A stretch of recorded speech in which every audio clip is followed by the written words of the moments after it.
wicked. So wicked that God decided to wash it clean with a flood. But there was one man, Noah, who walked with God.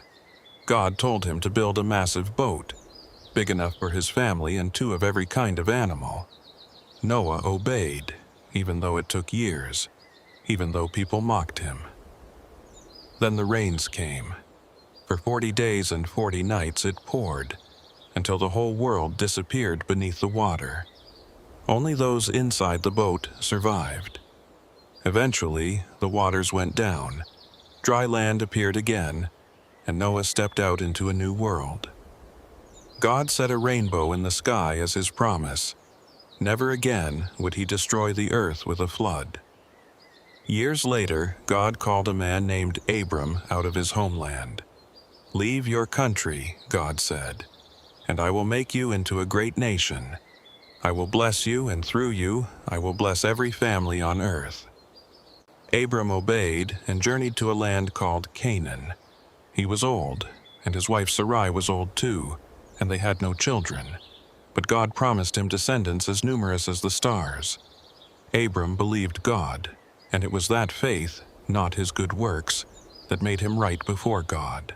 Eventually, God changed his name to Abraham, father of many, and Sarah, at 90 years old, gave birth to a son named Isaac, just as God had promised. Years later, God tested Abraham in the hardest way imaginable.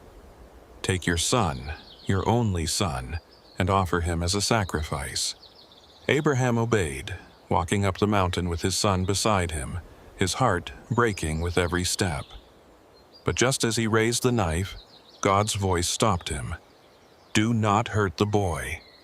And there, caught in a bush, was a ram, provided by God, to take Isaac's place. Isaac grew, married Rebekah, and had twin sons, Esau, the elder, and Jacob the younger. Jacob was cunning. He tricked his brother out of his birthright and later, disguised in animal skins, tricked his blind father into giving him the blessing meant for Esau. Esau was furious, and Jacob fled for his life. Years later, Jacob returned home a wealthy man with 12 sons.